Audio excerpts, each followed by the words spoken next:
And syempre nakikita ko marami rin mga marami rin mga new faces dito. Ibig sabihin talaga nag-grow yung nag-grow intensity, tama? Okay? Sabihin mo muna sa katabi mo, kailangan mag-grow ka this year. Oh, sa kabila naman, sasakalin kita pag hindi.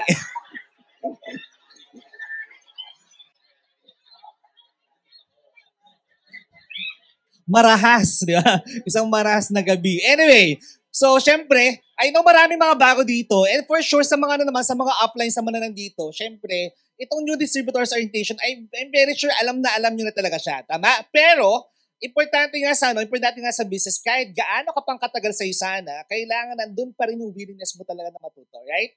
Okay? So itong new distributors orientation, share ko lang muna. A little bit of my background.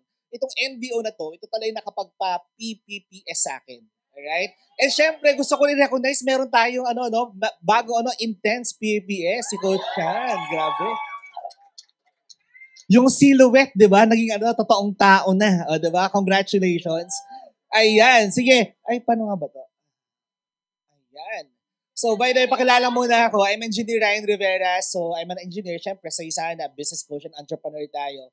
So, itong training na sabi nga, this training should be given to all distributors at least 5 times for their mastery of the system. Bakit? You have to understand that yung sana business is a long-term business. Okay? Ako, I've been doing the business for the past 13 years. So, ibig sabihin, if you think that kaya mo rin magtagal sa sana, kaya mo rin masustain yung success mo sa sana, dapat master mo talaga siya.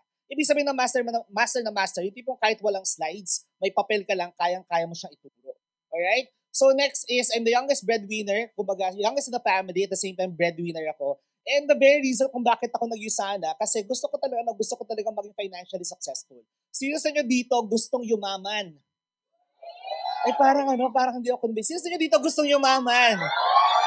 Kasi ganito yan, no? Sometimes we're very uncomfortable to talk about being mayaman, to talk about money, but you have to understand, ito sinabi ko to last time that it's a moral obligation to become financially successful. Alright? Sabi mo sa katabi mo, moral obligation mo yan.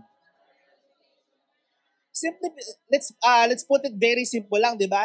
Hindi ka pwede makatulong sa family mo, hindi ka pwede makapag-extend ng blessings to other people kapag ikaw mismo wala.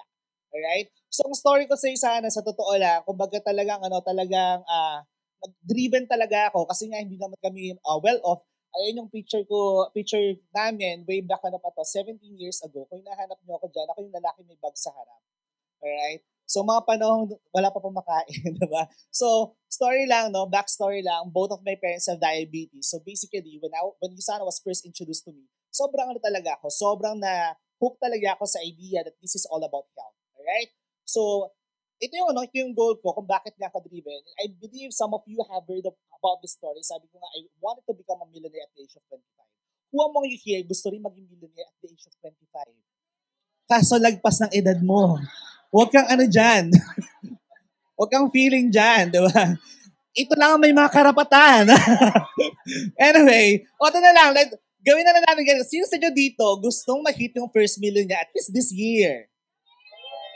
Ito no joke kung nag-goal ka talaga, very possible, kahit sabi mo bago ka pa lang sa'yo sana, kayang-kaya mo rin ma-hit yung first million mo within this year. Okay? So bakit ganyan? Bakit gusto kong maging millionaire at the age of 25?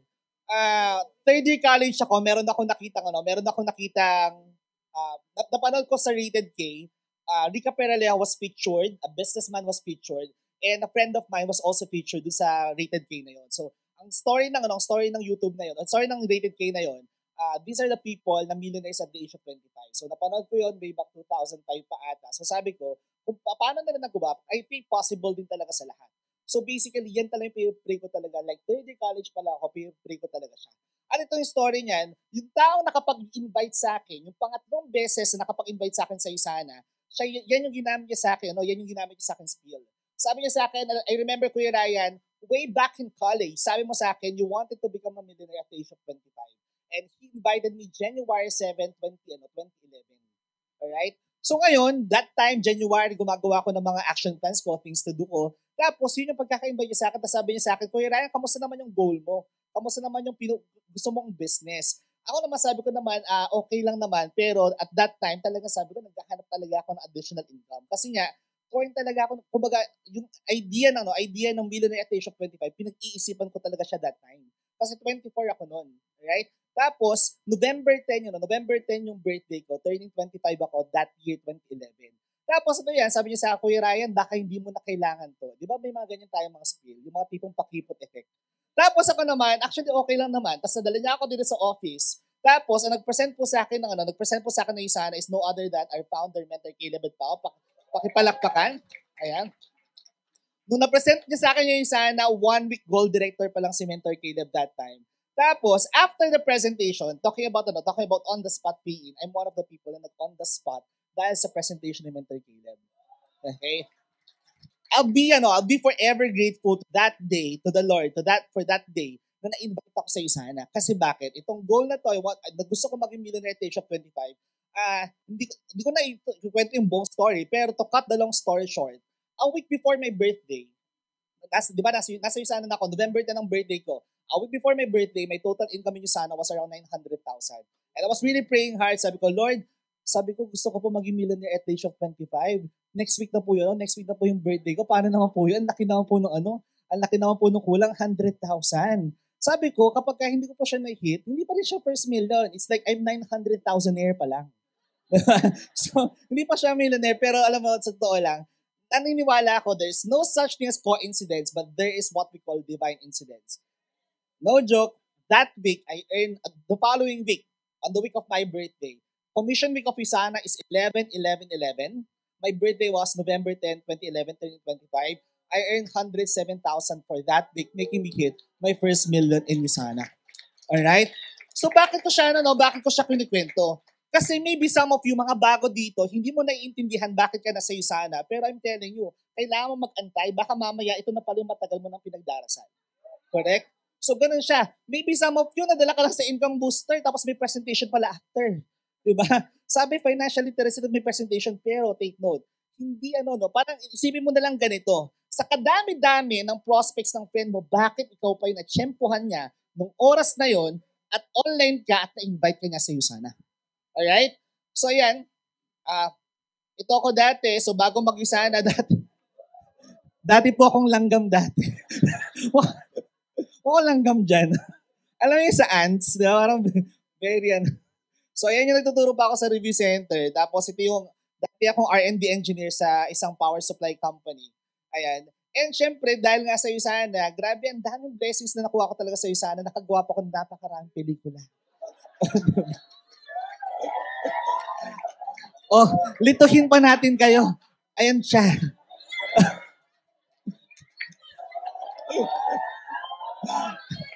Pwede? Ayan, di ba? Happy. Inunahan ko na eh. so this is my professional background. So licensed EC ako, former review instructor and former R&D engineer. And dami kong ganap sa buhay dati. Pero sa lahat ng professions ko, Usana yung pinaka-best. Kasi bakit? Pinaka-na-best pa. Usana is the best. Kasi dito ako tumagal talaga, 13 years ako tumagal sa Usana at na-sustain din talaga yung mga goals din talaga sa Usana. Alright, talking about NBO, ganito lang naman talaga yan. If you really want to be successful in Usana, 5 bagay lang talaga siya. Number 1, you have to have deep why, mindset, goals, right attitude, and skills. Tatry ko yung best ko na pagka-shine talaga sa given oras, pero these are the things pag-uusapan natin for tonight. Are you guys excited? Okay, parang deep why. Sabi nga, di ba, he who has a why can bear almost anyhow. Maybe cliche na yung yung deep why na yan. Pero sa totoo lang, kapag ka bago ka sa Usana, kailangan mo talagang maintindihan talaga kung bakit ka nandito. Ano ba yung reason mo kung bakit ka sumali sa Usana? Sino sa inyo dito na excite kumita ng malaking pera sa Usana? Parang ganito, no? Lagi ko sinasabi, para malaman mo kung ano yung deep why mo, babalikan mo lang talaga yung araw na na-invite ka sa Usana. Ano yung reason kung bakit ka napa-join sa Usana? Maybe some of you wanted to provide a comfortable life for your family, correct? Okay? Guys, ito yan, it's not just about earning money, it's about yung money, kung anong gagawin mo sa pera na yan. Okay? Ang common dilemma ng mga bago, kasi kung papansinin mo, Usana is a business. Usana is in the pharma field. Maaari katulad kita na engineer or accountant ka, hindi ka naman related talaga sa Usana, correct? Sometimes ang dilemma ng mga tao, ang laki na iniisip, shucks, hindi para sa akin yung Usana kasi ang layo ng field ko dito. Di ba parang ano nga siya, parang paulit-ulit natin narinig yung follow your passion. Di ba? So ito yan, you follow your passion, there's nothing wrong with that. But more than thinking about following your passion, it's all about finding your purpose. Right? Bakit ka nasa'yo sana? Kasi ako naniniwala ako yung passion kasi nade-develop siya through time. Okay? Lagi ko binabagit sa mga trainings ko. Kasi parang ganito, halimbawa meron kang dinedate talaga. Kasi si Dayan nakita ko eh. Joke lang. Yes. Sa mga hindi pa po nakapanood, hanapin niyo po facebook.com/Dayan Garcia. So, then, going back to my story, talking about passion, di ba kapag halimbawa, sino dito yung couple or may mga boyfriend or girlfriend? Oy! Boyfriend, girlfriend, or asawa? Ayan, tama ba yung una mo naman siya nakita, hindi ka naman passionately in love? Meron bang gano'n? Pagka unang day mo lang, grabe, I'm so passionately in love. Walang gano'n. Pero yung passion kasi, pwede na gusto mo siya, pwede na love at first sight, pero yung passion kasi nade-develop siya through time. So, ibig sabihin sa'yo sana, kapag ka-clear yung purpose mo, why you're gonna do you sana, madaling maging passionate sa'yo sana. Paano? Simple lang. Kailangan lang paulit-ulit mong ginagawa yung sana. Sino sa inyo dito gusto mo maging passionate about doing yung sana? O simple lang. Kung gusto mo maging passionate about doing yung sana, kailangan nag-i-invest ka ng time sa yung sana. So, ganun lang siyang kasimple. Sabi ni Simon Sinek, people don't buy what you do, they buy why you do it. And what you do simply proves what you believe. Kung naniniwala ka talaga sa ginagawa mo sa iyo sana, dapat ginagawa mo siya. As simple as that. Correct? Alright? So, dito importante, para ma-remind ka palagi ng why mo, kailangan meron kang vision board or dream board. Alright? Medyo corny kasi bakit pinapagawa tayo ng dream board? Bakit pinagpiprint ka pa nga, di ba? Piprint ka pa nga, gagawin mong collage, tama? Pero sa totoo lang, lahat ng kakilala kong successful, merong vision board or dream board. Sabi ng mentor ko, kung gusto mo daw matupad yung mga pangarap mo, kailangan ramdam na ramdam mo daw talaga siya. But alam mo yun, talking about dreams, intangible siya diba? Hindi mo siya nahahawakan. Pero kapag ka may dream board ka, somehow nahahawakan mo siya, nasasalat mo yung dream board mo. Nagets nyo? So para at least feel mo talaga na kaya talaga siya matupad. Guys, ang reason lang talaga kung bakit ka pinapagawa niyan dito sa Isana, kasi posible. Ganun lang siya kasimple. Hindi siya ipapagawa sa'yo ng apply mo kapag hindi siya posible mangyari sa Isana. So excited na ba kayo na lahat ng dreams nyo makuha nyo? Alright? Pero sabi ko sa inyo, itong dream board na yan, like 90% niya, naging reality na rin talaga because of Isana. And kanina, pinag-usapan ni Coach Remil yung all about mindset. Parang weird, no? Di ba naririnig mo palagi sa crosslines, sa uplines, grabe, mindset ba? Di ba?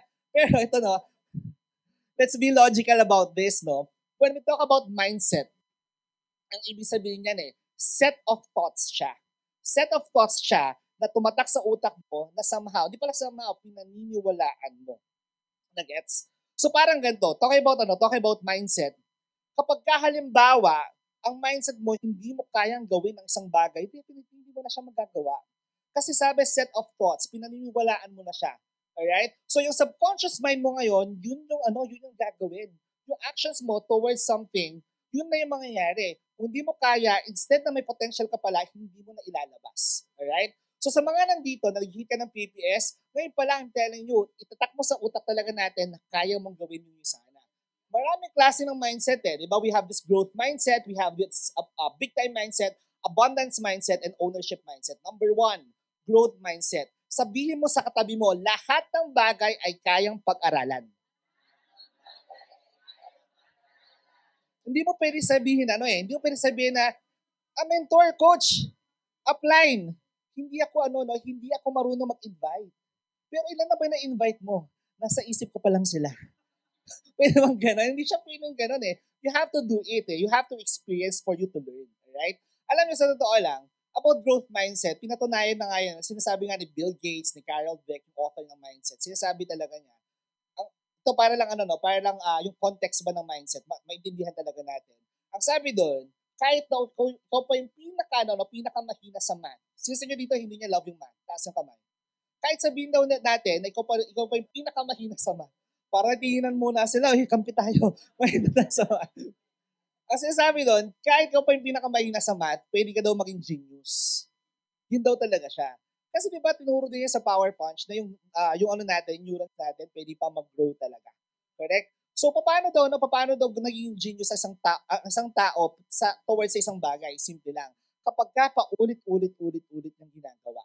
Alright? So sabihin na lang natin, ikaw pa yung pinaka mahina sa isang bagay na to, kapag ulit-ulit mo siyang ginagawa, pwede ka rin gumaling. Ito may share lang talaga ako sa inyo. I don't know kung na-share ko narinig yun na to, pero sa totoo lang, yung pagiging engineer, was never my dream. Hindi ko talaga gusto maging engineer. Ang pangarap ko talagang course is architecture. I'm more of a visual artist. Nagpe-painting ako, nag-sketch ako. Parang basically, yun yung unang talent na na-discover ko. Okay? So bakit ako napunta sa ECE? Kasi as much as I wanted to take architecture na course, hindi pwede sa scholarship ko, which is DOST. So kaya siya ECE kasi parang feeling ko cool kasi 3 letters. Kasi iba CE lang, MA, diba? Parang mas nakakasosyal ng ECE, 3 yung letters niya. Pero ang point ko lang, talking about following your passion, finding your purpose. Clear kasi sa akin na gusto ko talaga maging successful one day. Yun yung purpose ko kung bakit ako mag-aaral. Okay? So kahit sabihin ko na hindi ako passionate at first sa ECE, for as long as nakatatak sa akin yung purpose ko, kailangan ko tong gustuhin kasi alam ko yung consequence, alam ko yung results kapag kasi seryoso ko siya. Nagets nyo? Kaya kumbaga parang sinasabi ko nga sa inyo, sa'yo sana ganun din.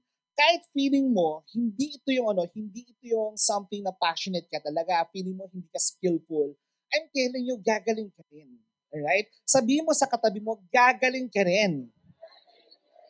Malupit ka. Alright? So, big time mindset naman. Ang big time mindset, simple lang, ang common dilemma ng mga tao, the reason why they're not doing USANA. Kasi parang feeling nila, chippy-chippy type yung company natin. Parang gano'n. Kasi parang maaaring hindi ka maalam sa sales, takot ka mag-approach. Pero ito kasi yan, the reason kung bakit tayo pa ulit-ulit umaattend ng training para tumatak sa utak talaga natin na malaki itong USANA. Okay? Imagine mo, saan ka nakita na kumpanya na 1 million per month or more than that pa ang pwedeng kitain. Alright? Saan ka nakita ng kumpanya that in the long run, pwede yung 1 million per month na yan, pwede yung mag-residual or passive income. Okay? Ganong kalupit yung USANA. And abundance mindset, maybe some of you are thinking, 15 years na yung USANA. Okay? Wala nang ma-i-invite, parang ganyan kasi tagal na USANA. Pero just to give you an example, one of the gold directors, si Renzo Relente, di ba? Nung sumali ako sa USANA, grade 6 pa lang siya. Nagets nyo? O itong mga bagets na to, di ba? Nagets nyo? Baka pa lang sila? Pitos pa lang sila dati. Mga pa lang sila, grade school pa lang din sila nung sumali ako sa USANA. That was 2011. So, ibig sabihin, meron ka talagang ma-invite. Hindi mo sa mo na merong saturation. Walang ganon sa USANA. Alright? And ownership mindset, pinaka-importante ito, kung gusto mo maging successful dito, kailangan ino-own mo yung business mo. Okay? I know you have uplines, you have crosslines to support you, pero for those people who have massive success sa USANA, they're the ones na talagang ino-own yung business. Ibig sabihin na ino-own yung business, kahit hindi ka turuan ng upline mo, kailangan may kusa kang gawin. After all, ang title nga natin dito is not meron ba ditong ang title niya dito, dependent distributor. Wala namang ganun dito, di ba? Ang nakasulat doon is independent distributor or independent associate. Nakuha? So, ibig sabihin, doon pa lang pala, dapat ino-own mo kasi negosyo mo to. You are your own boss, di ba? Business mo to. Alright? So, next is attitude. Siyempre, napag-usapan natin yung mindset, attitude. Maybe paulit-ulit yung narinig, GLLA, tsaka isa pa yung ACME. Di ba? GLLA, simple lang, good learning and listening attitude. ACME is alam ko na yan. Okay? So ito na lang, I'll just share an experience sa akin. When I joined USANA, sa totoo lang, napaka-ACME ko talaga. ACME talaga ako kasi bakit? Nung nag-join ako sa USANA, hindi ako nakikinig sa mentor ko or sa upline ko kasi parang feeling ko, mas bata siya sa akin, tapos, alam mo yon, ini-ABC sa akin yung upline ko. O makinig ka dyan kay mentor Ivy, tawag pa sa amin dati, Ups Ivy, hindi mentor, Ups Ivy. Okay? Makinig ka dyan kay Ups Ivy. Ano yan, na cum laude yan ng FEU. Computer engineering graduate. Alam mo, naglalaro sa utak ko, naman kung magna cum laude, wala silang board exam. Kami meron. Top notcher ako. Parang ganun yung sa utak ko. Medyo rude ako mag-isip that time. Pero to yan. 1 month na. 1 month na wala pa ako napapapiin. Alright? Meron ako mga na-invite kasi parang feeling ko kaya ko namang gawin eh. Kaya ko namang siyang gawin mag-isa. Ngayon, ito yan. Ang turning point talaga ng isa na career ko, yung 1 month, wala pa ako napapapiin. Tapos meron akong isang guest from Lasal. Tapos, sure na sure talaga ako. Sabi ko, grabe, mag-join talaga to. Unfortunately, that person, hindi nag-join. Ang yabang ko pa kay Mentor Ivy that time. Sabi ko, Mentor Ivy, ito na talaga yung magpapa-first paying for my PPS. Tapos tanda ko pa noon, nasa 24th floor kami. Alam mo yun, meron ka bang guest na gano'n? Talagang pagsisiya mo pang in-invite. Yung gano'n. Kasi, kaya turning point siya. Kasi yun yung guest ko, inaway-away niya, nandito pala si Mentor Rich, palakpakan na si Mentor Rich. Inaway-away niya si Mentor Rich that time. As in, inaaway talaga niya. Tapos, nandun ako, magkausap sila ng Mentor Rich, may closing na ganap. Imagine mo, hindi talaga ako marunong mag-Yusana that time. Inayaan ko lang yung guest ko, nakausapin ni Mentor Rich, wala ako sa tabi ng guest ko. Naririnig ko lang, alam mo, nag-uusap sila, nagtatalo na sila, may debate ata, di ba? May ganun nangyayari. Tapos, after that, kasama ko na yung guest ko, narinig ko si Mentor Rich dun sa kausap niya si Mentor Ivy, parang yung naririnig ko yung term, grabe, acne yung guest. Kahit anong basag ko, acne pa rin, parang ganyan. So parang alam mo yun, dahil hindi ako marunong ng mga skills na dapat matutunan, wala nangyayari talaga. And I was about to quit.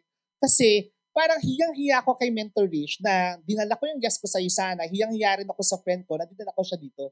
So parang sabi ko, Lord, okay na po sa akin. At least nabawi ko na investment ko. Di ba may mga ganyan tayo? Ay, okay lang, nabawi ko ng 50K, okay na to. Diba? Pero tandaan mo, hindi ka sumali para mabawi yung 50K. Hindi ka sumali dito para mabawi yung 20K. Ano yung nagsayang ka ng oras? Nagpa-present ka pa, attend ka pa ng training? Hindi. Merong possibility for you to become successful sa Yusana, yun yung i-look forward mo. Tama? Ngayon, thankful ako kay Mentor Ivy, tinext niya ako kasi naramdaman niya ata na frustrated ako. Sabi niya sa akin, Ryan, balik ka dito sa office, NBO ulit tayo. Tapos sabi ko, ano yun? Ano yung NBO? Hindi ko pala ako ng NBO. Pero tanda ko yun, that's a 5-hour NBO that was at Starbucks Insular Building. Tapos si Mentor Rich, andun siya. Binabantayan niya kami habang nag-NBO si Mentor Ivy. Natapos kami ng 3 a.m. Pero ito yan. Alam niyo, natutunan ko doon, kinakailangan mo talagang mag-respond sa upline mo kapag kami ni-message ka niya, kapag sinabi ka, training tayo. Kasi baka mamaya, yung message na yan pala yung makapagpasabog ng organization mo. Guys, alam nyo ba, if not for that NBO, hindi ako Emerald Director ngayon. Why? Kasi after that NBO, I was able to sign up 7 PEs. I was able to hit my PPS. At nagtuloy-tuloy na siya. Hindi na siya nabungian ng income. O, diba? So, yun siya. Alright? So, kaya sabi nga, training versus PE, ang kulit mo naman, training nga muna. Okay? Mahirap pa intindihin nyo. Mas mahaba yung word na training, oh. So, gano'n lang siya kasimple. Kailangan mo talaga mag-attend. Okay? Kung ikaw yung tipo ng tao na 100% batting average mo, huwag kang umattend ng training. Meron ba sa inyong ganyan? 100%. Diba? Pero kung hindi pa ganun, kung hindi ka pa siguradong 100%, kailangan mo palagi mag-attend ng training. Alright? So, trainings make us competent and trainings give us a winning mindset. Okay? Bakit give us a winning mindset? Tandaan mo to. Hindi porket winner ang mindset mo ngayon, the following day winner pa rin yan. Tama?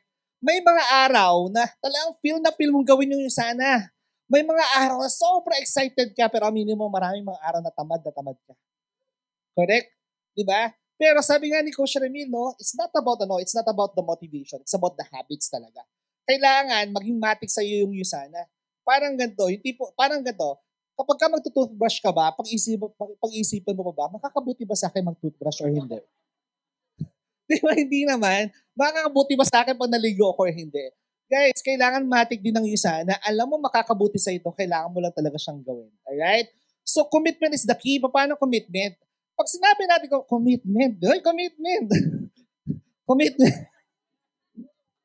Pag sinabi commitment, sabi dyan, there's a big difference between interest and commitment. When you're interested in doing something, you do it only when the circumstances permit or when it's convenient. Kapag committed ka, whatever happens, gagawin pa rin talaga siya. Okay? Pag sinabi natin commitment, it's about a choice. Ibig sabihin, even if you don't feel like doing Yusana, but if you are committed, gagawin mo pa rin talaga siya. Guys, ang negosyo, it's a series of ups and downs. Okay? Pero totoo lang, Itong negosyo lang na to, ang alam ko na never kang malulugi. Ito, talk about traditional businesses. Try mo manood sa try mo manood sa mga TikTok, yung mga, alam mo yun, mga challenges ng mga negosyante doon. Sila kapag ka na-challenge sila, ang pinag-uusapan, milyon ang nalugi sa kanila. 10 million, 5 million, 3 million, ganyan kalaki. Alright? So iba iniisip nila, ay shucks, yung auto-order, ganyan. Guys, hindi nga siya expense at all kasi products pa rin siya, pwede pa rin siya pagkakitaan. Alright? Nakuha? So sa'yo sana, parang ito, no? Sa'yo sana, hindi ka malulugi. Pero hindi ka kumita. Bakit? Kasi hindi mo siya ginagawa. Nakuha? Pero kapag gagawin mo siya, kikita at kikita ka rin talaga. Pero, ito yan. You also have to understand that in Usana, it's a delayed gratification business. Paano delayed gratification? Sometimes kasi, especially, since nyo dito, mga employees din. Or sabihin full-time ka ngayon, galing ka sa pagiging employee. Ito kasi, iba kasi yung environment sa pagiging employee, iba yung environment sa pagiging entrepreneur. Ako ba? So, kumbaga, parang sometimes, ako din, galing din talaga ako doon. Kumbaga, iniisip ko na parang, shucks, ang hirap Kumbaga, parang, ang hirap mag-adjust. Kumbaga, hindi ko to ginagawa dati. Nakuha? Pero, kung talaga aaralin mo naman talaga siya, kung maging mindset mo, willing akong antayin hanggang sa maging successful ako dito, I'm telling you, maging successful ka pa rin talaga. Alam nyo, ito yung na-realize ko. Dati, sabi ko dati, kahit 5 years ako mag-gold director, but, hindi ko sinabi mag 5 years kayo mag-gold 5 years ako mag-gold director, I'm still willing to do Usana. Ito nga na-realize ko din eh. Don't get me wrong when I say this Kahit 10 years ako, 10 years ako mag-gold, I'm still willing to do Usana. Compared to being an ECE dun sa job ko before. Alam niyo bakit? Ito yung na-realize ko. This is a true story. I have a student. He is the top 1 ng board exam. Hindi ko na sasabihin ko ng batch, baka hanapin nyo. So, top 1 siya ng board exam. He's a top caliber student. Definitely a top caliber employee also. Pero sa buong 10 years niya, siya na mismo nagsabi sa akin, alam ba Sir Ryan, never pa ako nakaranas ng 6 digits per month. As a top 1, as a top caliber employee, doon sa company niya, hindi ko sinasabi sa company mo na hindi ka pwede. Pero, kung ganun ka, swerte, pero majority kasi talaga hindi.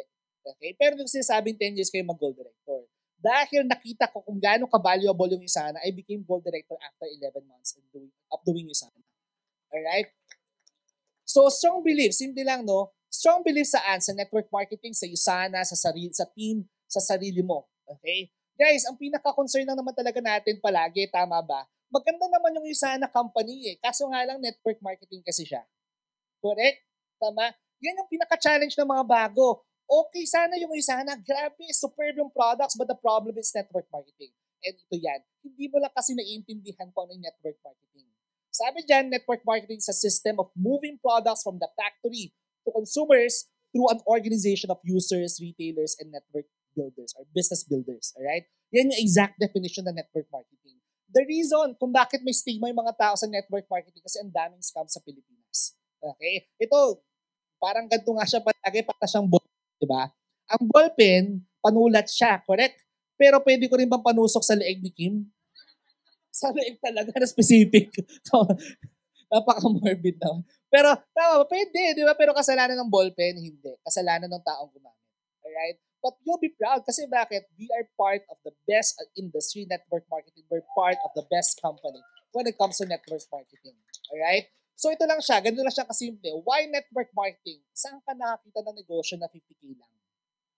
Correct? Wala kang binabayarang empleyado. You can do it anywhere. Wala kang overhead cost. Anong overhead cost? Like, utilities. Guys, nyo nga, di ba grabe, lahat ng kailangan natin pinoprovide ng Usana.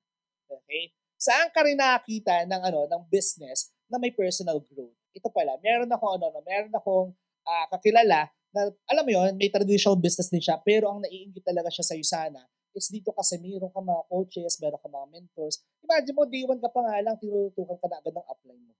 Correct? Pero ito yung siya. At ano po yung bakit network marketing? Ito lang din yan. Ito yung comparison natin. We have different types of businesses. Alright? But I'll cite an example lang. Traditional business, franchising, and network marketing. Ito pala, kinuha ko lang to sa slides ni Chinky Tan. Alright? So, hindi po sa akin yan. Pinaganda ko lang ng ganyan para mas malinaw. Alright? In terms of cost, tama? Ang traditional business, that could range from 500,000 to 3 million.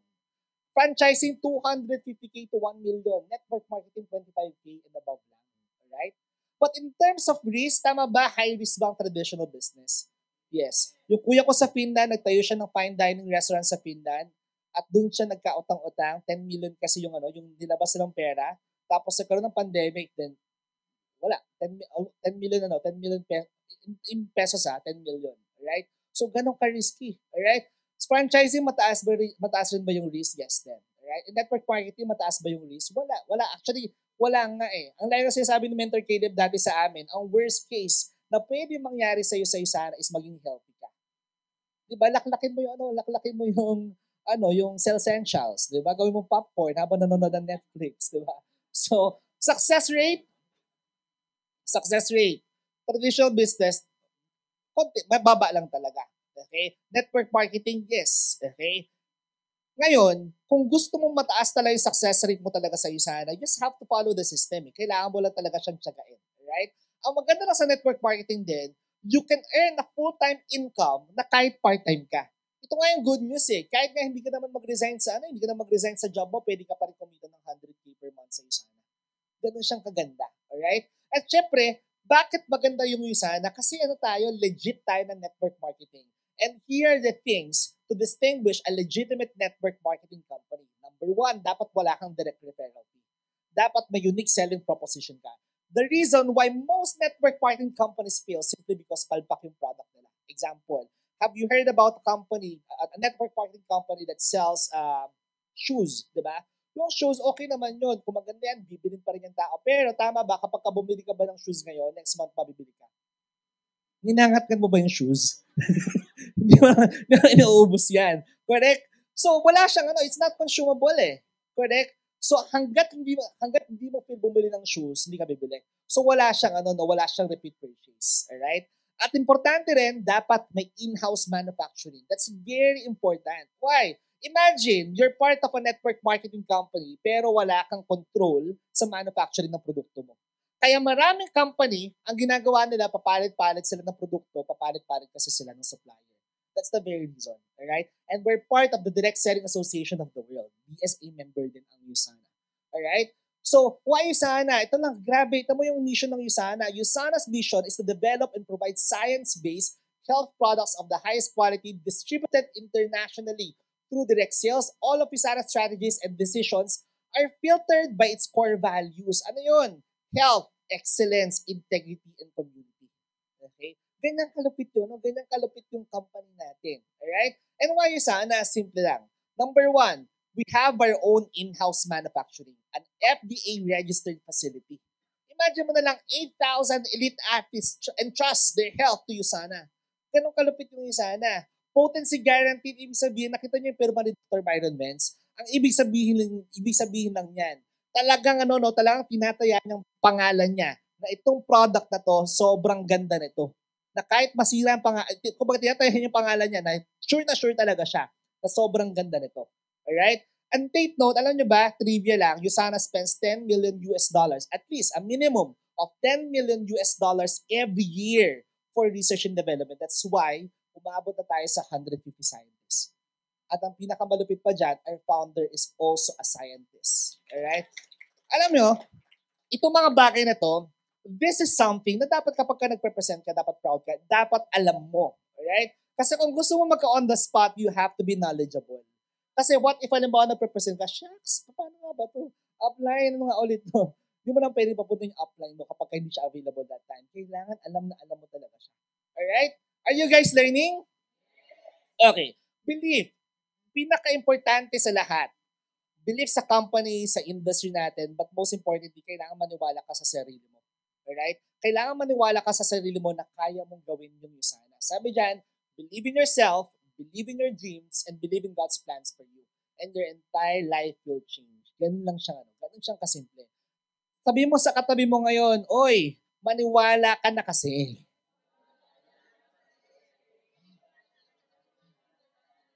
Pagdudahan mo ang duda mo. Tama?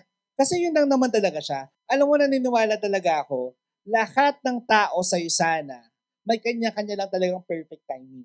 Okay? At lahat ng tao sa Isana may chance gumaling.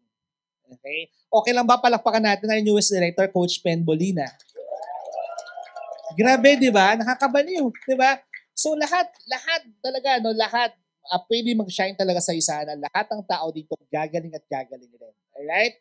And syempre, sa skills naman sa Isana, are you guys learning? Okay. Kanina nakapag-share na si Coach Remil about tips sa skills. Pero to, no, I'll just focus dun sa mga skills na kinakailangan ng mga bago rin talaga. And if you are an upline, ibig sabihin, kapag ka mag-NBO ka, these are the skills na kinakailangan i-focus mo sa Isana. Ito yung natutunan ko sa business natin.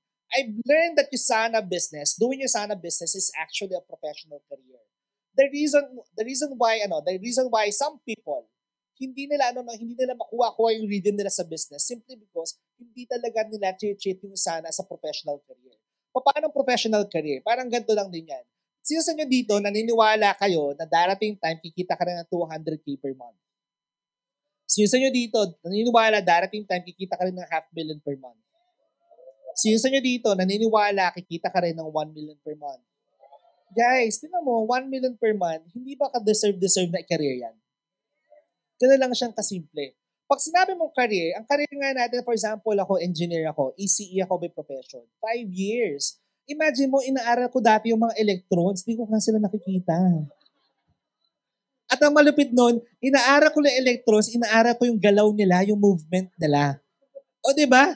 So, yung isa na nahawakan mo siya di ba? Imposible hindi mo siya kayang aralin. Correct? So, parang ganito ko siya nakita, no? Kung kinarir ko nga, parang ganito siya, kung kinarir ko nga yung engineering, dapat mas karirin ko yung Isana. Alright? So ito, honestly, siguro ako, ang talagang masasabi ko, talking about growth mindset. Di ba? Kwento ko nga na parang, hindi ko naman talaga gusto yung ECE, but I top the board exam. Pero sa totoo lang, masipag talaga ako dati. As in literal, ang habit ko talaga para mag-aral is 4 a.m. Tapos, yung mga calculus na books, siguro parang alam mo, may exam, siguro at least 3 books na answeran ko talaga lahat ng mga exercises. So pag halimbawa, mag-exam, alam mo yun, doon lang din kumukuha yung mga professor. So alam mo na yung sasagot. So parang ganoon lang din siya. So ibig sabihin, same work ethics lang din, i-apply mo sa Isana, maging successful ka rin. Correct? So ganun mo siya tingnan. Kung accountant ka, nakagraduate ka na accountancy, definitely kaya mong gawin yung Isana. Minsan kasi, lagi mo natin ini-excuse, ay shucks, hindi naman ako doktor. Ay shucks, hindi naman ako magaling. Guys, mindset lang ulit kasi siya. Yan yung pinaniniwalaan mo kasi. Kung yung paniwalaan mo, kaya mo. Alright? The 5 core skills that you need to master. Take note master, not just learn. Pag sinabi mo master, ibig sabihin maging excellent ka. Alright? So, hindi pwede marunong ka lang mag-prospect. Kailangan magaling ka daw mag-prospect. Hindi pwede marunong ka lang mag-invite. Kailangan magaling ka mag-invite. And how to do that? Paulit-ulit mo siyang gawin. Mastering ABC, how to edify, then presentation, closing, and follow-up. Alright? So, in prospecting, sabi dyan, the steps in powerful prospecting are these things. Have an attitude of gratitude. Paano have an attitude of gratitude? Kung bago ka sa Isana, simple lang. Paano ka maging grateful? You have to be grateful that God led you to this opportunity. Kung kumita ka na sa Isana, lalo ka dapat maging grateful because God gave you the opportunity to earn in Isana. Alright? Always set a goal, be excited, no excuses attitude, and expect objections along the way. Alright? And these are the dilemmas. Nahihiya ako, natakot ako, hindi ko kaya, mahirap, wala akong ma-invite. Guys, kaya nga siya tinawag na dilemma kasi most of the time hindi siya totoo. Okay? Sabihin mo sa katabi mo, guni-guni mo lang yan. Isa kang delulu. Charot lang. Anyway, so hindi ko to ginagawa dati. Sabi ng mga boomers. Ano yun? Sabi ng mga millennials, ano yun? Gen Z. Yeah. Si Mentor Kaden, mai-research nga. So wala akong maisip. Sino ba kaya? Hindi naman mag-join, baka tawanan ako. Guys, ito kasi yan. Ang problema kapag bago tayo sa Isana, kapag na-invite tayo sa Isana, we keep on thinking about the things na hindi naman nangyayari. Imagine mo, iniisip mo, shucks, mag-invite ka pa lang mag-hello ka pa lang. Okay? Hello pa lang yung script, di ba? Alam mo, iniisip mo na shucks, baka ano isipin ng friend ko. Guys, hindi kanya iniisip. Mas marami siya importante iniisip sa'yo. Tama? Aray nga po. Anyway, prospecting. make a prospect list. Sabi dito, this is the most crucial step but usually ignored by many. Alright? So ito, sabihin mo nga sa katabi mo, patingin nga ng prospect list mo, meron ka ba talaga? Alam niyo yun, alam niyo ba, if you want to practice abundance mindset, kailangan naglilista ka talaga. Kasi hindi sinasanay mo utak mo, shucks, marami pa pala akong pwedeng invite. Sulat, sulat, sulat, sulat, sulat. Okay? Ang hirap kasi, parang inaasahan mo lang kung sino yung online. Okay? Alam niyo ba, most of the time, kung sino yung kung sino yung hindi online, sila pa yung magre-respond. Guys, ang Usana kasi, kaya siya prospecting. Ang ibig sabihin nito, there is a target market. Alright? Hindi pwede kung sino lang yung feel mo kausapin. Okay? Isipin mo, sino ba talaga yung gusto mo sa left and right mo? Yun yung kausapin mo. Alright? So there are two kinds of prospect, warm market and cold market. Simple lang. Hindi ko sinasabing mali mag-cold market. Pero kung bago ka, i-maximize mo muna yung warm market mo, especially if you're hitting your PPS. Simply because these are the people na may tiwala sa iyo. Alright? So, paano mo siya makakwalify? Here are the things. Money, authority, at saka needs. When we talk about money, hindi naman mukha kang pera. Sabi dyan, in choosing your clients, you prioritize. You do not discriminate. Agree? Okay? So parang ganito lang siya. Hahanapin mo kung sino, parang ganito siya, no? May target market eh. Sino kaya sa mga prospects ko ang kayang bumili ng package ng Usana? Kasi sa totoo lang, when doing the presentation, lahat naman talaga nagagandahan. May nagsabi na ba sa inyo ng ganito after ng presentation, ang pangit ng Usana? Wala nang gano'n, hindi na makasalita, natakot sa'yo. Pero wala naman, di ba? Lahat naman sila nagandahan. Wala nga magsasabing 2 out of 10 ang Usana eh. Most of the time, 6 and above yan. Above average, correct? So maganda yung Usana, pero the reason bakit di sila nakakago, kasi baka mamaya yung nakuha mong prospect is not the right market or yung target market mo talaga.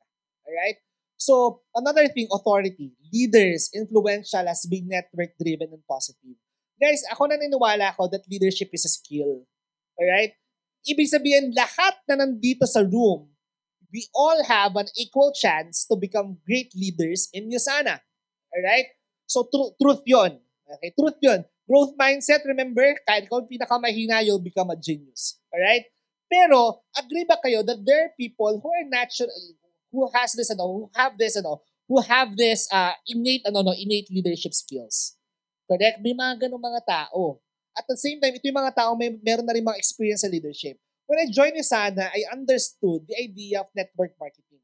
That if I wanted to grow this business fast, kailangan masusi kong isipin sino ilalagay ko sa left and right ko. Yung unang left and right ko is a former president of the Civil Engineering Student Society at yung right side ko naman is a former vice president ng ECE naman. In fact, ito yung isang na-invite ko, yung former president ng Civil, hindi nga kami close eh. Nung nasa PUP ako, hindi kami close. It just so happened, nakita niya ako sa Glorieta kasama yung isa kong prospect, tapos na-curious lang talaga siya sa business. But that person is already an Emerald Director of Usana. Okay? Pero I just followed, leader, diba? Tas needs, those who are health conscious, those people who are stressed at work, those who need extra income or additional income, and those who also want to be part of a community. Ito yung mga target market natin sa Usana. Sa totoo lang kapag ka maglilista ka ng prospects mo, i-analyze mo talaga siya, and telling you, napakarami talagang pwedeng i-prospect. Alright? We have different kinds of inviting. We have offline and online inviting. Guys, ito siya, no? Disclaimer, no? If you already have a technique on inviting, go mo yan. Okay? Ang inviting, kasi siya? Paano ba? Hindi siya isang technique lang, napakarami. Alright? But I'm gonna share this as a standard lang or baseline kapag ka nag-i-invite ka ng warm. Alright? Pwede rin kasi maging effective sa'yo kasi until now naman, ginagamit pa rin namin siya. Alright? So online inviting, napaka-importante, you have to optimize your Facebook profile. Alright? So totoo lang, meron tayong tinatawag na social proofing. Alam niyo social proofing? Ay ibig sabihin nun, i-visit yung social media accounts mo kung talagang legit ka talaga. Alright? I-check nyo yan. Baka naman mamaya, ang nakasulat dyan, works at Krusty Krab. Diba? So, nasa puso mo, mga ganyan. Kailangan you have to optimize. Ito pala, yung term na optimize, ibig sabihin lang nun, you have to make your Facebook profile look very credible. Alright? So get a great headshot, that's very important. Headshot talaga. Huwag kayong magalit sa akin. No? Pero for some people, may nakikita, kasi until now, may nakikita ko na naka full body na profile picture. Medyo weird siya kapag ka sa profile picture. Ang headshot kasi, headshot lang talaga. Kasi bakit naging thumbnail kasi siya? Okay? Kasi kapag halimbawa naging thumbnail siya, tapos nakatayo ka, buong picture mo, nandun sa pinakabilog, hindi ka recognizable eh. Kumbaga, yung mga ganong post, for example, Boracay vacation, the reason meron tayong tinatawag na wall feed, para dun yun. Pero pagka-profile natin, especially if they're part of the business, kayo profile picture mo. Alright? So, ako din, ganyan din ako dati. Diba? Kung ano-anong nilagay ko sa profile picture ko. O, diba? O, bakit cartoon ba kayo? Hindi naman, diba? Prospects mo, hindi naman cartoon, right? So, ito yung profile ko ngayon. Have a good cover photo at the same time, pinaka-profile picture mo. Para at least, alam mo yon, parang ganito, no? Yung visual kasi, nagbibigay siya ng credibility talaga. Alright? So, dyan pa lang, kapag ka tinignan dyan, okay mo, ano kayong ginagawa ni Ryan. Correct? Parang ganito, kailangan ma-curious yung prospects mo sa profile mo. Nakuha. Okay? So, kahit saan, Facebook profile, IG, alright, LinkedIn. And take note, lahat ng social media accounts, iba-iba yung gamit niyan. If you're in LinkedIn, ang market mo kasi dyan mga professionals. Okay? So, kung magpo-post yun ng mga Boracay vacation mo, wala silang pake. Diba? So, ang nandun doon, all about productivity posts, yun kasi talaga siya. Ang Instagram naman is designed for talaga siya, for photos. So, it has to be more aesthetic. Yun yung reason. Kaya siya Instagram. So, ito, don't get me wrong, no? Pero ako, hindi ako nagpo-post talaga ng hindi ako nagpo-post na parang, nagpa-LBC ako sa nagpa-LBC ako ng products ng Usana, tapos meron pang parcel, tapos ipo-post ko doon. Kasi bakit? Ang Instagram kasi, ang pinaka, parang gano'n siya. Lahat ng social media accounts may kanya-kanyang personality. At ang personality ng Instagram is for parang visuals. Parang gano'n siya. Ang Facebook naman is designed for interaction. Alright? So kaya siya may messenger din. Alright? So steps in inviting, you have to engage in social media, always visit the profile of your target prospect, and be conversational. Gone are the days nang sinasabi mo palagi is musta-musta. Alright? Kung ikaw naka-receive ka ng musta, di ba? Parang mapipil mo? Bakit kaya siya nangangamusta? Di ba? Parang matakot ka pa, di ba? So, paano be conversational? Instead of saying kamusta, pwede mo sabihin, nakita ko yung pinuntahan mo last time, okay ba dun sa resort na yun? Pwedeng ganun. Kailangan meron kang conversation starters para naman hindi ka halatang nagpo-prospect. Alright? So, maraming way na pagpo-prospect, pero ito, classic kasi itong form. Okay? Pag sinabi natin form, it's also equivalent to chika-chika or conversation. Alright? F stands for family, O stands for occupation, R stands for recreation, and M stands for money. Alright? So lahat ng mga yan, ibig sabihin, these are the relevant topics na pwede mong pag-usapan during the conversation. Okay? So sabi dito, use form that's family, occupation, recreation, and money. In your conversation, ask them questions like about health conditions, about time with the family, how their job or business is going. Guys, ito pala clarify ko ulit, this is designed for warm market. Okay? Siyempre, you don't ask your cold market na, uy, kamusta yung mama mo? Okay naman, si mama mo, kamusta? Walang ganun. Diba? So, you don't do that to your cold prospect. So, warm market lang ito ginagawa. Alright? How their job or business is going, what vacations they have planned, and how they're for their financial future. FAQs, networking ba yan? May ilalabas bang pera dyan? Kaya ko ba yan? Benta-benta ba yan? Magkano ang ilalabas kong pera? Alright? So, paano siya sinasagot? Number 1, kung networking ba yan, ang sasabihin mo lang, anong networking? What are you talking about? Anong networking ang alam mo? Alright? Pag sinabi niya, di ba yung networking yan yung mga scam pyramid? But yung Sana is not a scam. Ang sinasabi ko lang palagi, minsan kapag super close ko, kung ba ako papatol sa ganyan, kilala mo naman ako, this is far better. Hindi kita ipapahamak, hindi kita dadalhin dito kung basta-basta lang to. Nakuha? Number 2, may ilalabas bang pera dyan? Depende sa kausap mo. If your prospect is mayaman talaga, yung parang tipong yung 50K sa kanya, parang barya lang talaga, mas okay na sinasabi.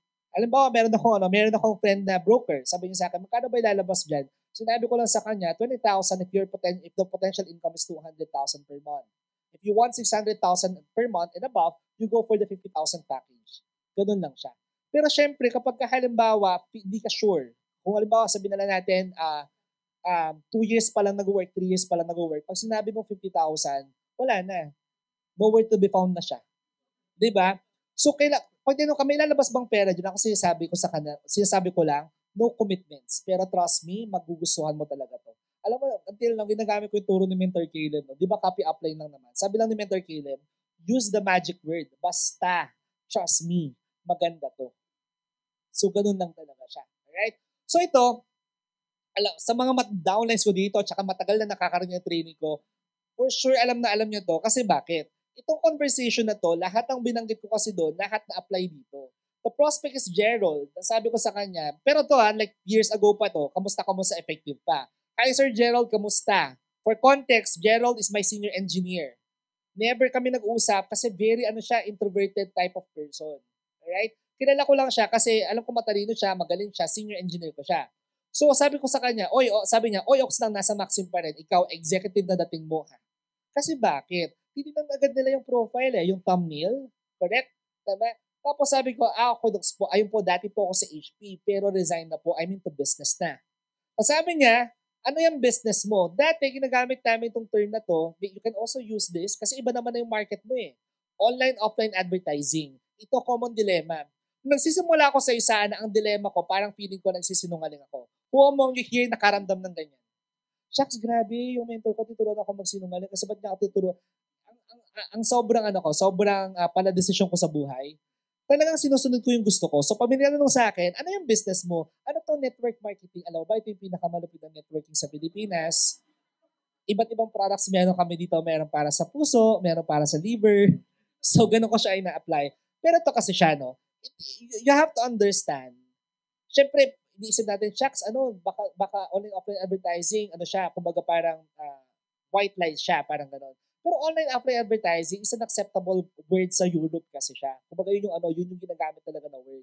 Online kasi when we do we advertise. Alright? It is just that parang ganito, kapag diniretso mo agad ng network marketing, hindi kayo magkakatugma. Magkaiba kayo ng wavelength. Wavelength talaga. Iba yung iba yung context ng network marketing sa kanya, iba yung sa'yo. Kahit i-explain mo pa, sarado ng utak nila. Ito yung na-realize ko. What if sinabi sa akin ng friend ko na network marketing to, I'm telling you, hindi ako mag-emerald kasi aayaw agad ako. So there are prospects like me na para mas gugustuhin ko indirect yung pagkaka-invite sa akin. Alright? So, sabi niya, ano ibig sabihin ng online, offline? Online kasi international business kasi siya. Offline kasi pwede rin dito sa Pilipinas. So sabi niya, anong klase advertisement yun? Baka may kilala ka, sir, interested din mag-business. Sometimes, kapag ka maraming tanong, I do the third-party approach, the classic third-party approach. Baka may kakilala kang gusto magnegosyo, pwede kong matulungan. Baka may kakilala kang gusto ng additional income, pwede kong matulungan. Tapos, binolunteer niya yung sarili niya. Paano ba yan? Baka maging interesado ako. If ever, pwede ko po i-present ng personal. Ganun ba? Medyo busy ako na until next week. Set natin this month. Ito na. Frequently asked questions. Pwede mo ba ako bigyan ng slides? Ang tanong, yung slides ba kaya niya i-present yung sarili niya? Hindi. So, I won't give slides. Sabi ko, actually, sir, it's better na makita mo siya ng personal. Pero, sabi ni Mentor Caleb, trust me. Sobrang ganda. Diba? Kaya ako naparesign sa work ko kasi 3 months ko sa AP, 1 week na lang ngayon. Sir, taga saan ka po pala? Alright? Sabi niya, nasa Laguna kasi ako. Ito na. When you're locking the schedule, you don't say kailan ka ba available. Diba? Uy, kailan ka ba available, friend? Guys, pag sinabi kailan ka ba available, sabihin niya sa'yo, ay, busy kasi talaga ako. Ang daming mga paperworks. Diba? Pwede mo, ikaw mag-suggest. Ano pong gagawin niyo sa May 12? May gagawin po ba kayo this Saturday, this weekend? O sabi ko sa kanya, May 12, Sir Gerald, ox ka? O sige, pwede ba sir ng mga May 12 ng morning, mga 10 a.m? O sige, pwede ako niyan. Sige, schedule ko po to, Makati po pala to. Ito na, frequently asked question number 2. Magkano, may ilalabas bang pera dyan? Ang sabi ko, no commitments. I just follow the system. No commitments, sir. Pero, sure ako, magugustuhan mo po talaga to. Alright? Ox yan kung ganon. Tapos binigay na niya yung number niya. Ito na, tinanong na niya nga pala, hindi naman niya networking, ha? So sabi ko, ano pong networking? Sabi niya, you need mag-recruit ng marami. 2 years pa lang ako dyan sa business shop. Wala pa naman ako masyado na-invite. Kunti pa lang paying ko. I don't think na marami yun. So sabi ko, okay po, iba po to. It's far better than that. O, di ba? Wala, puro paulit-ulit na nga lang, it's far better than that, di ba? O, sana nga magustuhan ko yan. Basta, sir, trust me. Sure ako, magugustuhan mo. Pang ilang beses na yun? Pangatlo na, di ba? Basta, sir, trust me, sure ako magugustuhan mo to. Ox, if ever part-time lang talaga muna ako, ba, decision na agad. Di ba? Tapos, ato na, sige, marami bang pupunta dyan, may mga kasabayan ba ako? Kumbaga, nag-fish kasi siya na info. So sabi ko, meron din po. Sabi niya, marami ba kami? One-on-one ba yan? May conference room? Oh, naisipan niya yun, may conference room. Siya lang naman ini-invite ko. O, di ba? Kasi bakit? Iniisip niya kasi yung mga experience niya sa ibang networking companies na na-invite siya. So, paano ko siya sinagot? Most likely, Sir Gerald, I'll discuss it to you one-on-one. Okay? Tapos ayun na. O sige, galing mo pag-discuss para maingganyo mo ko. And talking about on the spot. Okay? Nagkita kami ng May 12 ng 10 a.m., 2 p.m., nag-join siya, 500 points on the spot. Pwede maging dilema ko dyan is, ay, shucks, baka hindi siya mag-join kasi hindi ko naman kami close eh. Eh kung nagbigay agad ako ng judgment, hindi siya mag-join. Okay? Guys, ganito mo siyang gawin. I-enjoy mo lang yung Usana. Inviting prospect is part of our job. Just try to imagine this. What if may prospect ka na talaga naghahanap talaga ng additional income or maybe nagpe-pray talaga ng additional income at ikaw yung binigay ni Lord for him or for her. Tapos naging gold director yan, naging ruby director or naging diamond director yan, lifetime kanya pasasalamatan. Ako po, sa totoo lang, yung story ko, 1 month pa lang ako nag-join, yung upline ko, hindi na siya nagpakita agad. Parang nangyari, sabi niya sa akin, Kuya Ryan, punta ka sa office, hanapin mo si Rich Tan. Saan ako pupunta sa 24th floor? Basta na niya si Rich Tan. Tapos, talaga, nandun pa rin si Rich Tan. Pag-akit ko ng 24th floor, at nandiyan po ba si Rich Tan? Tapos si Mentory, siya yung nasa reception. Ay, ako yun. Ay, downline niyo daw po ako. Parang ganon. Pero, tiyan, no, yung upline ko, yung sponsor ko na yun, hindi siya nagtuloy. Pero, tiyan, no, ang mindset ko kasi about success is always a choice. Maybe he didn't choose to become successful in Usana. Maybe God just used him as an instrument para makuha ko yung success ko sa Usana. Nakuha? So, ganun kasi talaga siya. Okay. Ngayon, ito na. Medyo malapit tayo matapos kasi ito na yung last part. Kasi I'm not gonna tackle other skills. This is the last part. But this is very crucial, especially for the newbies. Ano ba itong ABC? Parang ganito yan, no? Kapag nakapag-prospect ka na, nakapag-invite ka na, pagkabago ka sa Usana, you don't need, hindi naman agad ikaw yung magpe-present eh. Ikaw yung mag-edify.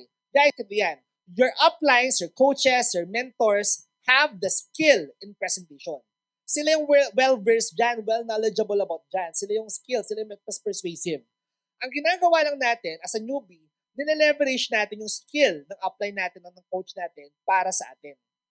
Para sa presentation. Okay? Bakit ganun? Para mag-sign up yung pinapresentan. Alright? Ito, gilinawin ko lang to. Ano ba itong ABC na to? Ang sabi dito, it is your secret weapon in building your network marketing business. And this is vital because it can affect the chance of getting sign-ups. O ito, para mas lumalim yung konteksto ng ABC. Pag sinabi natin vital, alam natin it's important. Correct? Pero when we talk about vital organs, these are the heart, the brain, what else? The liver, the kidney. Correct? And vital organs yan. Parang ganito, kapag halimbawa tinanggalan ka ng brain, kawawa naman. Tinanggalan ka ng brain, deads ka. Correct? Kapag tinanggalan ka ng heart, deads ka.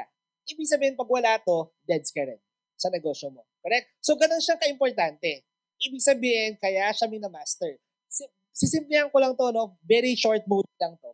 ABC is equivalent to build up or edify. If you are the person na magaling mag-build up, I'm telling you, tapos yung negosyo mo sa Usana. Ibig sabihin, winner yung business mo sa Usana. Tapos, kawawa naman. Nag-end agad, kakastart mo nga lang niya, end agad ng journey. So, ibig sabihin, winner yung maging business mo sa Usana. Okay? O paano build up? Remember, 1 month ako walang pay-in. Kasi ang ginagawa ko dati, halimbawa, ang naging nagpe-present sa akin that time, si Mentor Ivy. Ang gagawin ko lang palagi, halimbawa si Jasper yung guest ko. Ito si Mentor Ivy. Hi, Miss Ivy, ito pala si Jasper guest ko. Ganun lang. Tapos, iwanan ko pa yan kasi naiinip ako sa presentation. Dati po kasi sa amin, ang presentation sa amin, 3 hours. No joke yun 2 hours. Products pa lang. 1 hour comp plan. And 5 minutes and 1 hour closing. Pero hindi ganun talaga katagal. Alright? Tapos, ngayon, walang build-up na naganap. Ito lang yung konteksto ng build-up. Parang ganito. Kapag ka umatin ka ng seminar, o parang ganito lang, imagine nyo na lang, pumunta na lang ako bigla dito sa harap, hindi ako in-introduce. Some of you, kilala ko, but the newbies, hindi ako kilala. Kumbaga, yung credibility ko sa speaker, definitely mababa kasi you don't know me eh. Hindi ako na-introduce. Same as with our presenter, kailangan na i-introduce mo talaga silang mabuti. Alright? Kailangan i-edify mo talaga silang mabuti. Okay? Ngayon ito yan. Remember the NDO? Ang realization ko sa NDO, the reason, kahit quality yung prospects ko, they have the means to start the business, kaya hindi sila join kasi walang influence yung nag-represent sa kanya. Dati, akala ko ABC, siya na ba ito? Ang drama naman ng Yusana. May mga pa-script pa. Tapos dati ang script pa namin, papakilala kita sa most respected leaders of the company. Di ba lahat? Lahat, mapa-believer, sharer, kahit kaka-join pa lang, most respected. O di ba? Yun pala yung script namin dati. Pero the reason kung bakit may ganon, ito lang yung, parang ganito yung context niya. Na-share ko to last, PAPS night sa Zoom. Ang gusto natin, meron ba dito nag-invite na ayaw niya mag-join yung prospect? Yung tipong, invite ko lang to. Bakit ba siya in-invite? Wala lang, for experience. Pero man ganun, di ba in-invite mo siya kasi gusto mo rin siya mag-join. Correct? Para mag-join yung prospect, ganito lang yan, no? Para mag-join yung prospect, kailangan 100% na intindihan niya yung negosyo para magandahan siya.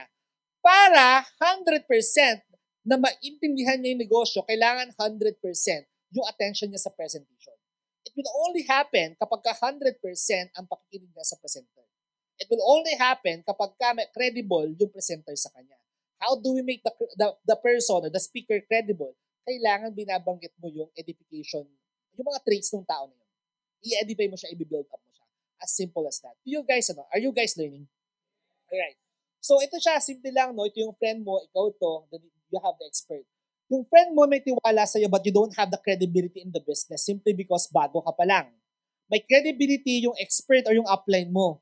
So you leverage the credibility of your upline by edifying your upline doon sa pinaka-prospect mo. Alright?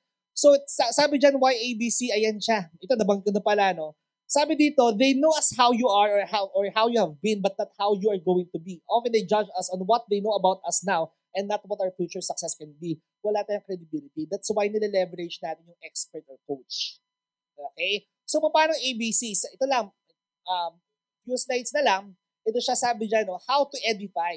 Paano ba mag-build up talaga? Sabi dyan, emphasize their achievement and experience within the organization. Point out their success in other business areas of life. Identify specific individuals that they personally help within the group and mention their accomplishments in your company. And do all these things by sharing a story. So how do we do that? Alright? Ito na yung simple, no? Just a simple format. Talk about the achievements and things that you appreciate. Una mo yung talambuhay niya. Di ba? Biography talaga na mula pagkapanganak. 3 things lang. Okay? So, paano ko siya ginagamit? Ganito lang siyang kasimple. Ang lagi yung ina-edify, example, si Mentor Caleb. How do I know? How do I build up? Halimbawa, may guest ako. Halimbawa, si Kim yung guest ko. Papakilala ko siya kay Mentor Caleb. If I'm gonna do the presentation sa office, malayo pa lang si Mentor Caleb, tuturo ko na siya. Alright? Uy, Kim, ayun si Mentor Caleb, siya yung papakausap ko sa iyo mamaya. Alam mo, sobrang swerte lang talaga kasi free siya today. Sobrang busy ng taong yan, pero sobrang humble kasi niyan. Talagang yung service talaga niya sa team talagang nandun, nakapag-ask ako ng time from him. Paano ko ikwento si Mentor Caleb? Alam mo, sobrang inspiration ko talaga si Mentor Caleb. You know what? He's one of the top directors dito sa company. Actually, he's a executive one-star diamond director dito sa company namin. And mamaya, malalaman ko yung mga one-star na yan. But basically, he's one of the leaders. Talagang marami na rin natulungan talaga dito. Pero ito yung nakakatuwa sa kanya. When I was starting, wala talaga ako alam sa business. But he's the one talagang nag-coach sa akin, nag-mentor talaga sa akin dito sa business. I'm excited for you, Kim, kasi mamaya siya yung mag-represent. And you know, kapag ka naging part ka ng Yusana, he's one of the mentors din at sure ako tutulungan ka niya. Paano niya ako tutulungan ka rin niya dito. Whatever success na meron yan, pinipay it forward niya sa atin. Kaya excited ako. Makinig ka mabuti sa kanya. Nakuha? So that's how you do it. Kapag ka nag-ABC kasi, ang common parang ito, it takes practice to do that, di ba? Ang common mistake ng iba, alam mo, ini-enumerate yung mga bagay-bagay. Papakilala kita kay Mentor Caleb. Ano yan? Number 1, BS Math graduate from FEU. Number 2, alam mo yung ganong klase ng ABC. Pero syempre, napapractice kasi talaga siya. Alright? Kaya nga meron din tayong demo drill check para dyan. I think last 2 slides na lang ata to, no? Dosing and follow-up after the presentation, ipakausap ulit sa upline ang guest para maklose yung deal. O talking about on the spot, what's okay, mapa-on the spot pay in yung guest. Yung iba kasi, alam mo yon, minsan ito yung problema, no? Yung associate pa yung takot magpa-on the spot. Ba't ka manatakot? Magandang opportunity ng iyo sana. Alright? So, sabi dyan, be aggressive and confident. Kahit gaano kagaling ang nag-present, ikaw pa din ang makakapag-pay-in at makakapag-close ng deal. Kasi sa'yo siya may tiwala. And important things to discuss and emphasize during closing. Number 1, teamwork, trainings, okay, ROI and figures, anticipate the negative outside, share your own stories, spin over, smart positioning. Pakita mo talaga siya. So, ito yan, no? Kapag ka nag-represent, halimbawa pinapresentan yung guest, importante, 100% nakikinig ka rin sa presentation. Alam mo bakit? Para ikaw mismo ma-assess mo, ano kaya push button ng prospect ko? Is he the type of prospect na gusto niya money? Or is he the type of prospect na gusto niya maging part ng community? Kasi yun yung sasabihin mo during the closing. Meron tayong tinatawag ng ma'am after the presentation, meeting after meeting. Ibig sabihin niyan, ikaw na lang at saka yung guest mo. So, as the person na may dala ng guest, at least dapat kabisado mo kung paano nag-work yung compensation plan. Kasi pag wala na yung apply mo, nagtanong siya, hindi mo masagot, mas mahirap yung ganun. Alright? So kaya sinasabi natin kapag kabago, aside from that you learn how to invite, prospect, ABC, at least kabisado mo kung paano nag-work yung sana. Hindi naman nag-record yung present eh. Kumbaga kailangan alam mo lang para kapag ka may tanong sa yung prospect mo, kaya mong sagutin. Alright? I think yung kanina sinare ni Coach Remil, very comprehensive na yun about closing. At least the basic ways of doing closing. Kaya ko ba to? Kikita ba talaga ako? There are 3 questions. Yung binanggit ni Coach Remil kanina, there are 3 questions na nasa utak ng prospect mo pero hindi niya itatanong. Pero kailangan mong sagutin. Kaya ko ba talaga to? Friend, alam mo sa totoo lang, kayang-kaya mo talaga to. Kinareer mo nga yung college natin, ito pa kaya. Minsan pag engineers na kausap ko, yung calculus nga naipasa mo, yung sana pa. Ganun ko siyang ginagawa. Para makita niya, maging confident lang talaga siya. Kikita ba talaga ako dito? Kikita ka dito. Kung bago ka sa sana, ito yung figure na binabanggit ko. You will really do yung sana. Talagang diligently. Alam mo, pwede kang kumita dito ng 20K to 50K per month, part-time. Alright? Sinasabi ko sa kanya yun. Okay? Para at least makita niya, ano ba yung ROI, ano ba yung mga figures, especially if yung guest mo, gusto talaga niya ng additional income. Alright? So marami pang skills, but basically, itong MDO, this is just the basic. Ibig sabihin, lahat ng mga skills na yan, may specific training. If you are, pag alam mo, meron kang coach or upline, kailangan lahat ng mga videos sasabihin niya sa'yo, kailangan mo lang talagang tandaan. Alright? So ito yung binabanggit ko din kanina, communicate your goals or vision to your guests, show your prospect to your guests. Inform them about smart positioning, show your bubble chart dun sa guest mo. Okay? So ganun siya. And of course, ayan, and follow up naman, sa pagpa-follow up, kailangan lang at least 24 hours ma-follow up mo siya. Una naman yung tipong alam mo yun, nakasakay pa lang siya sa kakasakay pa lang niya, follow up mo na kagad.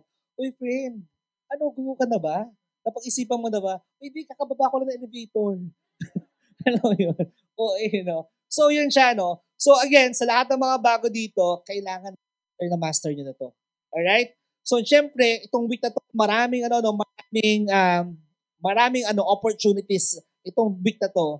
Make sure to hit your goals, PPS yan, rank advancement man yan.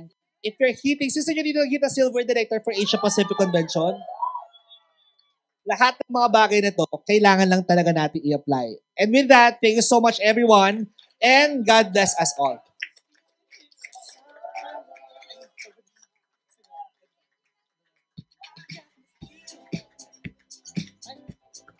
Once again, let's all give a round of applause to our dear mentor, Ryan Rivera! Woohoo! Marami bang natutunan, guys? Sobrang dami, from the tips ng on-the-spot pay-in to sa napakagaling na NDO ni Mentor Ryan.